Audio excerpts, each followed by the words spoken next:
Hi, gang. Hope everybody's doing well out there. Today, I'm going to talk about maybe my favorite topic in the entire community psychology course, and that's diffusion of innovation. I really like this theory. I really think it's um, it's a very cool and useful way of understanding uh, the way innovation happens and the way change happens. So I'm going to introduce this theory to you today. And the underlying assumption of diffusion of innovation is that getting people to adopt a new idea, even if it's beneficial for them, is tough. People don't automatically just uh, flock to new things. And there's a process by which a new innovation spreads or diffuses. So diffusion is the process by which an innovation is communicated over time. And what it focuses on is adoption, whether or not one chooses to use a new innovation. So a couple things about adoption: it may be partial or full, and it may be discontinued at any time. So the main questions that diffusion of innovation theory try to tackle: number one, why do some innovations get adopted while others do not? So in your reading, you had the example of the Dvorak keyboard, which, as you read, was developed to be more efficient, particularly for right-handed people, to type quickly.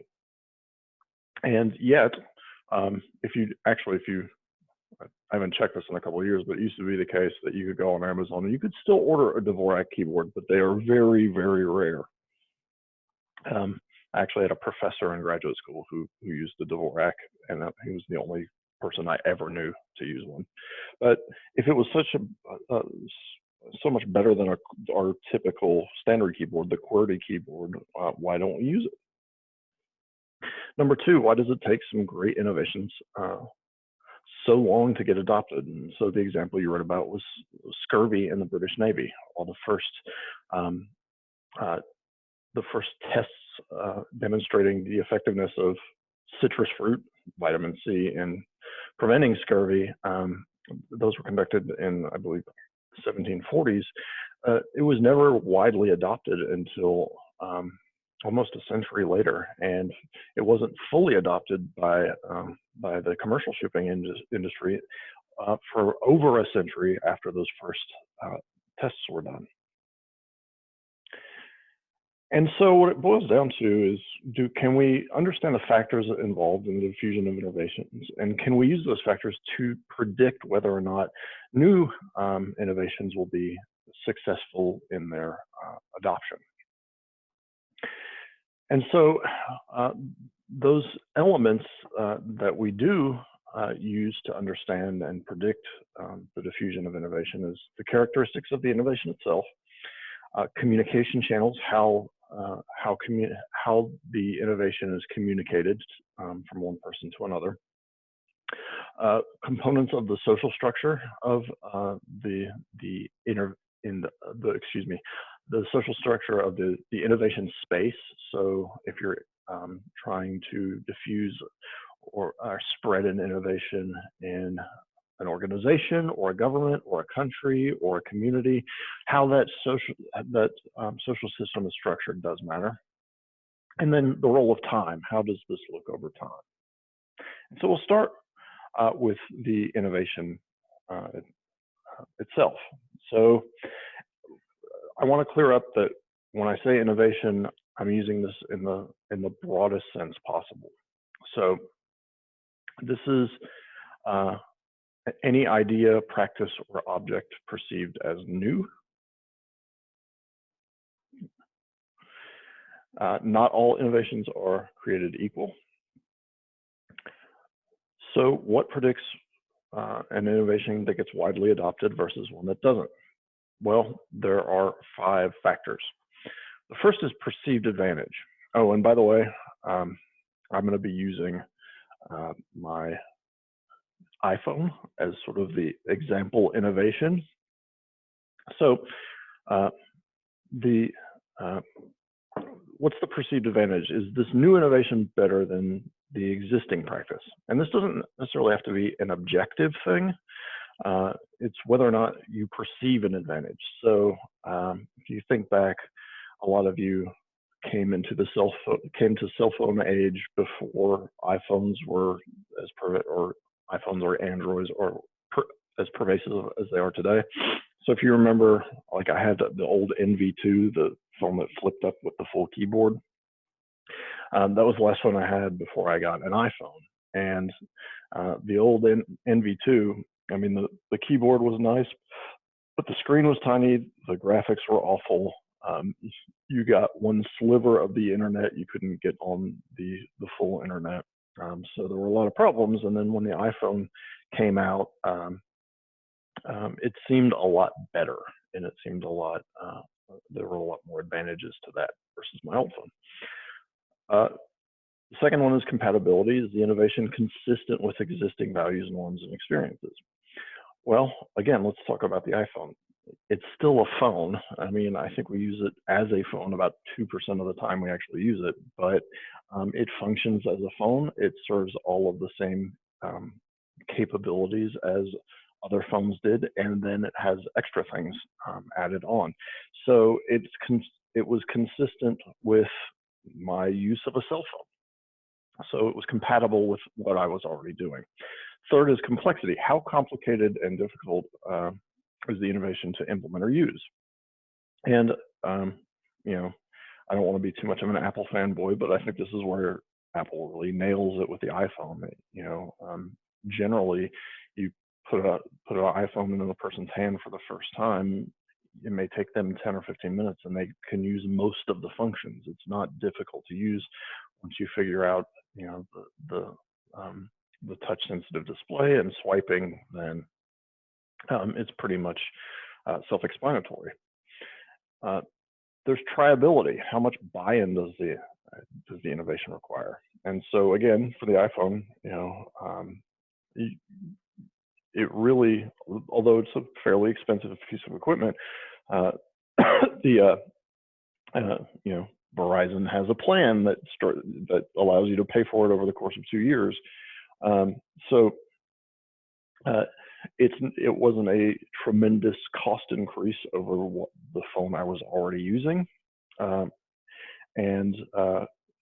it was a 2-year commitment, which is a little long, but at the same time, it didn't require more of me to do that. And potentially, if I was unhappy with it, I could cancel my plan or switch to another phone. And then finally, there's observability. Hold on just a second. Shoot. Observability is whether or not we can see the results of an innovation. And so there's seeing the innovation itself.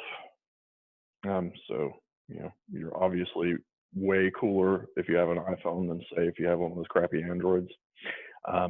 Joking. But there's also the observability of the results. So the results are I can pull scores from my favorite sports teams.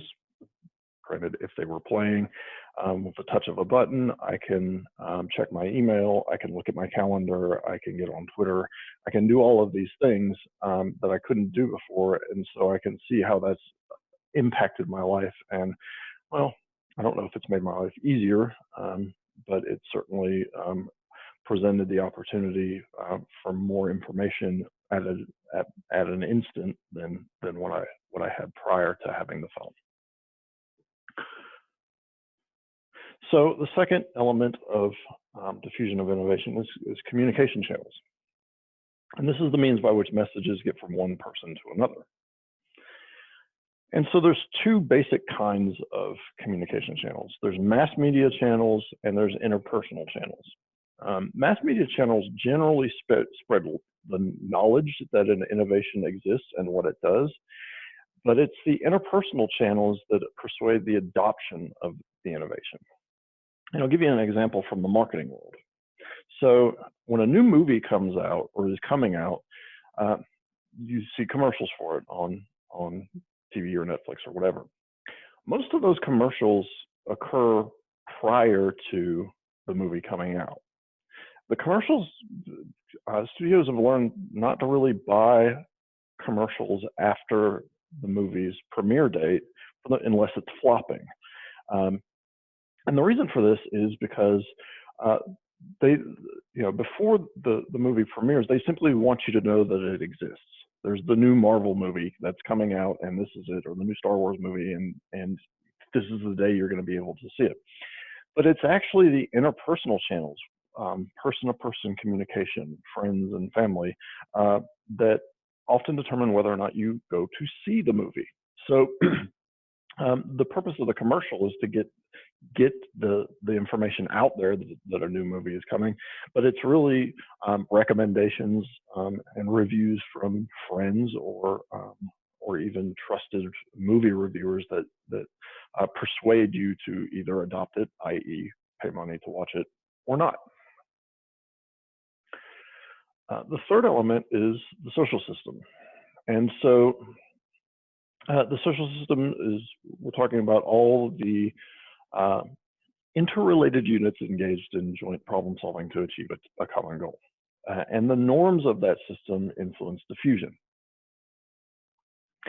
So number one, oftentimes the social system defines the boundaries of diffusion of an innovation. So for example, if you're looking to do a new suicide prevention program in schools, well, you're dealing with schools. Schools represent the boundaries for your innovation.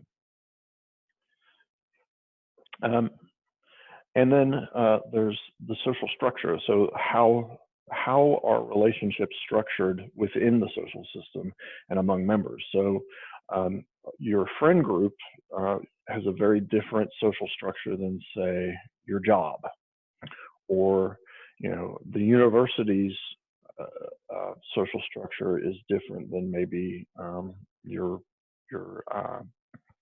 religious group's social structure. They function in different ways, and this can affect how innovations are diffused.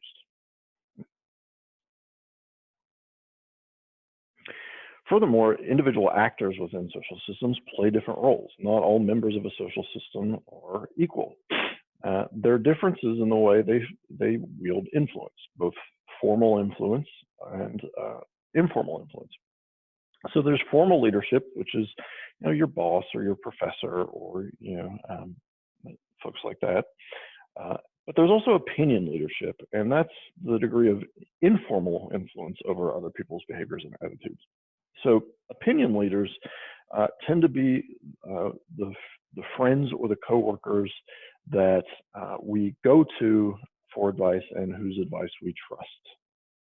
And generally, this is earned through technical competence or social accessibility and conformity to norms.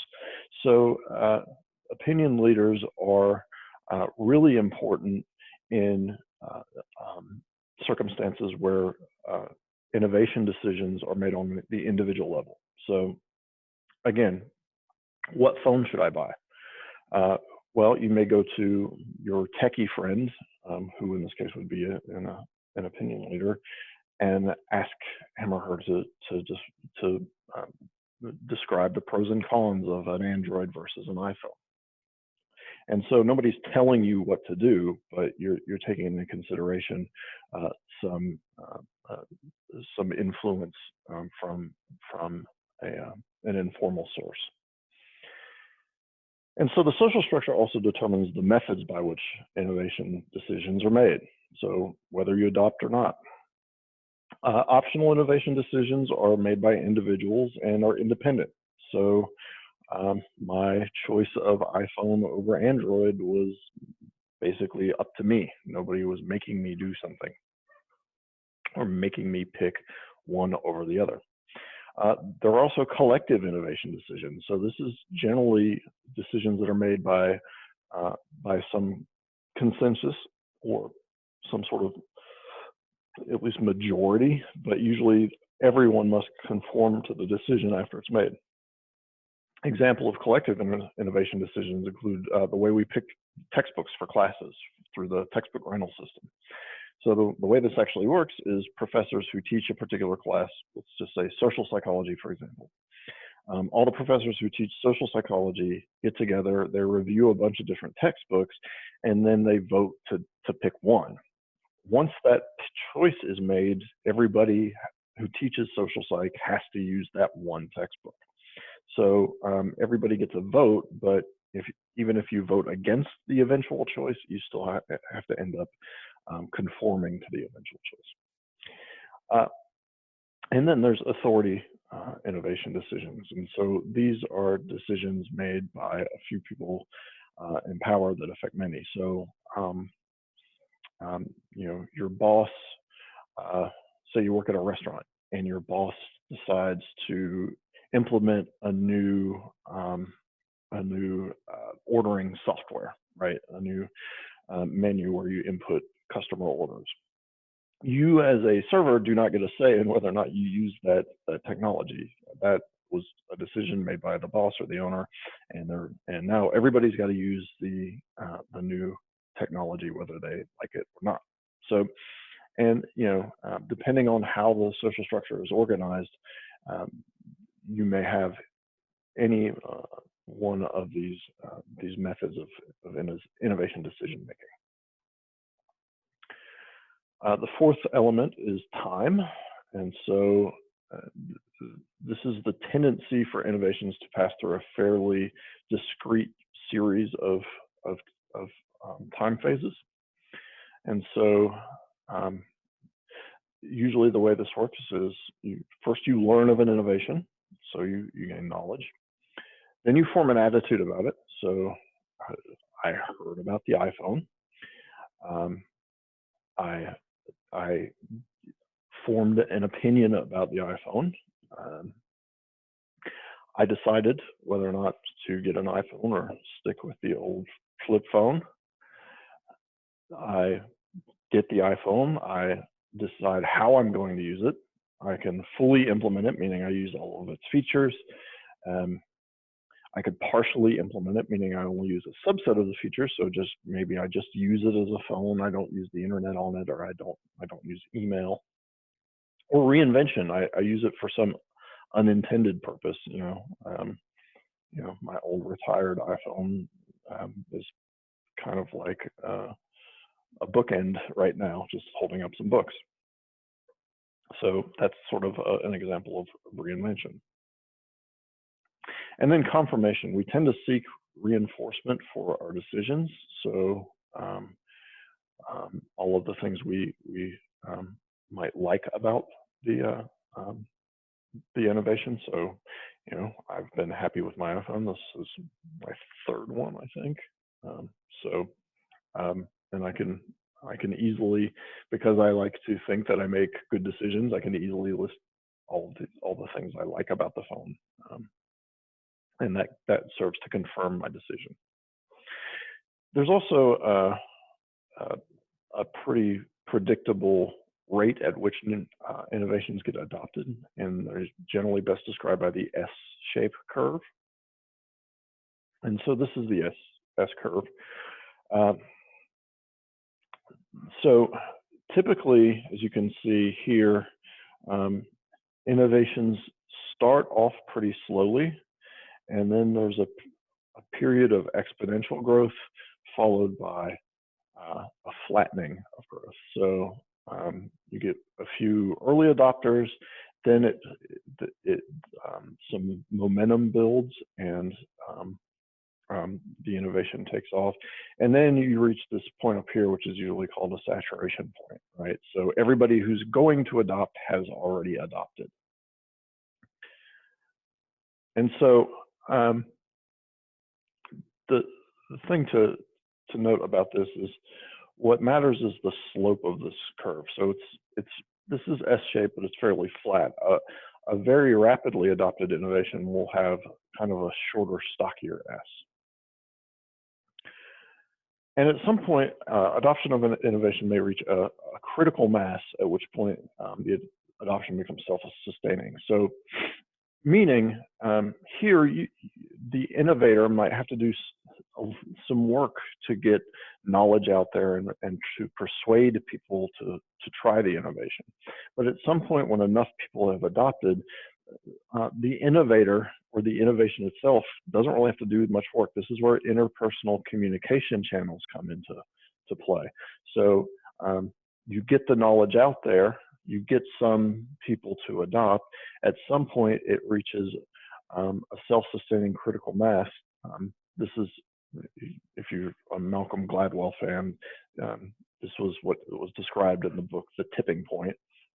You reach this critical mass or tipping point, and then it's the innovation sort of takes off on its own. And so you can have, there are consequences obviously to choosing to adopt or not adopt an innovation, and we can measure these on 3 different dimensions. There's desirable versus undesirable effects. So with the iPhone, desirable, you know, I have scores at the tip of my fingers. I can check my email whenever I need to. I can look at my calendar to make sure I don't miss appointments. Undesirable, I'm tethered to this thing somewhat, right? You know, it means that it's desirable that I always have access to my email, but it's also undesirable that I always have access to my email when I'm trying to relax in the evening or something. There's direct impacts and indirect impacts. And so a direct impact is how productive I am, how many meetings I miss.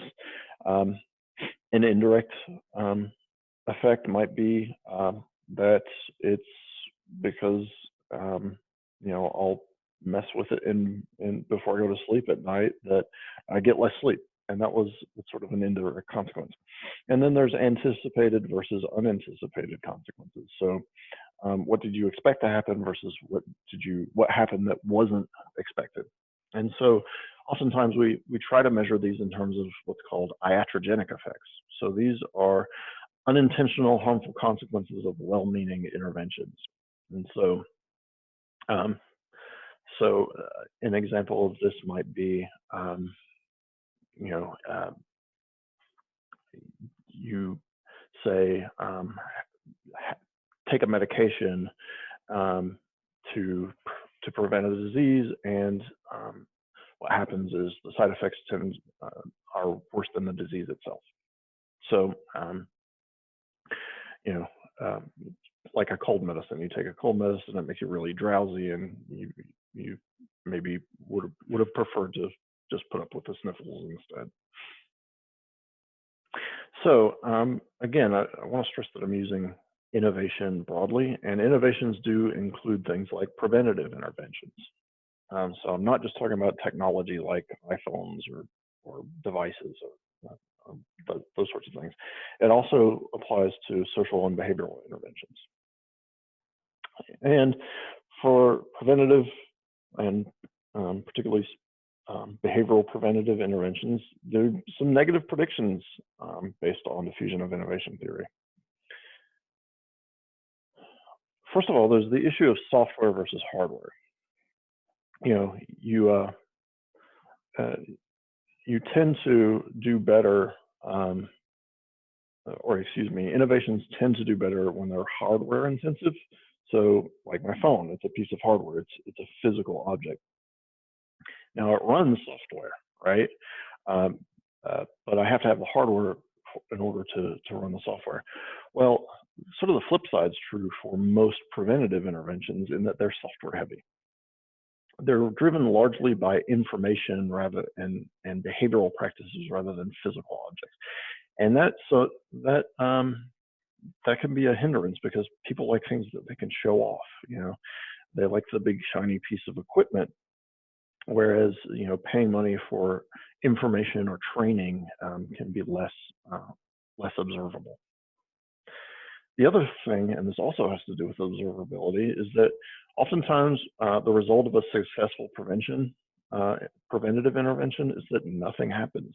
I mean, you think about the debate that's been raging the last couple of weeks around quarantining for coronavirus. You know, if it works, and at the time of this recording, there's some positive signs that the social distancing measures are slowing the virus somewhat. But you can always second guess these things, because if it works, then it's not going to be so bad. And we can't go back and say, well, we did that for nothing. Well, maybe not. There's no way to really prove that.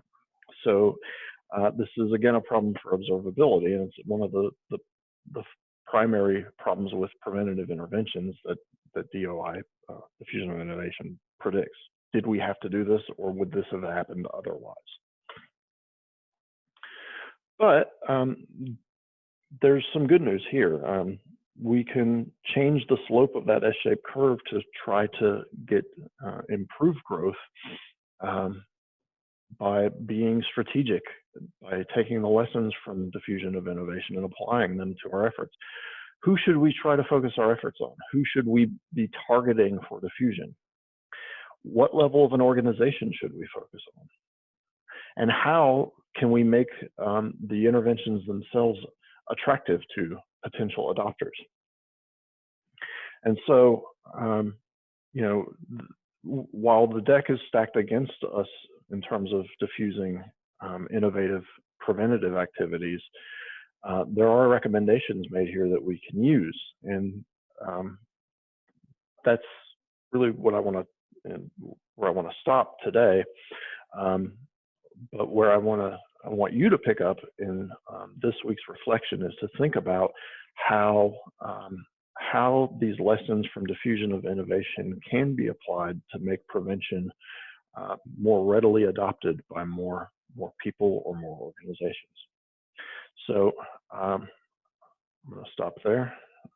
So it went a little long, still under 30 minutes, so feeling pretty good about that. I hope everybody's still doing well, staying safe, and look forward to talking with y'all soon. Take care.